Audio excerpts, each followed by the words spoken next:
Tere tulevane gümnaasiumiõpilane! Järgnev video tutvustab sulle Tallinna Kuristiku Gümnaasiumi õppetöövõimalusi. Hakkame pihta!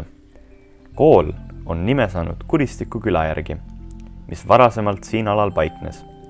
Kooli jõudes tervitab meid lahke ja abivalmis valvur. Gümnasistidele on garderoobis saadaval isiklikud koolikapid, millest saab üleriideid ja õppevahendeid hoida. Võimalikud õppesuunad gümnaasiumis on reaal-, loodusained, humanitaar-, keeled ja majandusettevõtlus.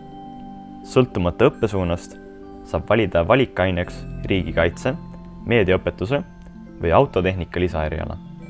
Lisaks saab õppida inglise ja vene keele kõrvalt ka saksa või hispaania keelt.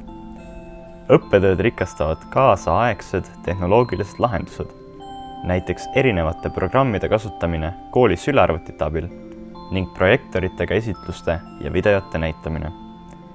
Tundides leiavad aset vabad arutelud, meeskonnatööd ning korraldatakse praktilisi aktiivõppepäevasid. Nii näeb välja laia matemaatika õppimine, kus õpetamine toimub 3 erinevat tahvlit ning matemaatikaprogramme kasutades. Söögivahetunnis saavad õpilased tasuta lõunasöögi, kus lisaks põhitoidule on alati saadaval ka salativalik ja taimetoidu menüü. Suupisteid võib soetada kooli puhvetist.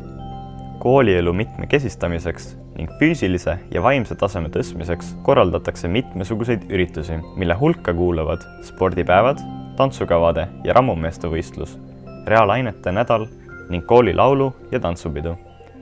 Täiendav info meie kooli kohta on leitav kooli Facebooki lehel ja kodulehel kuristiku.ee.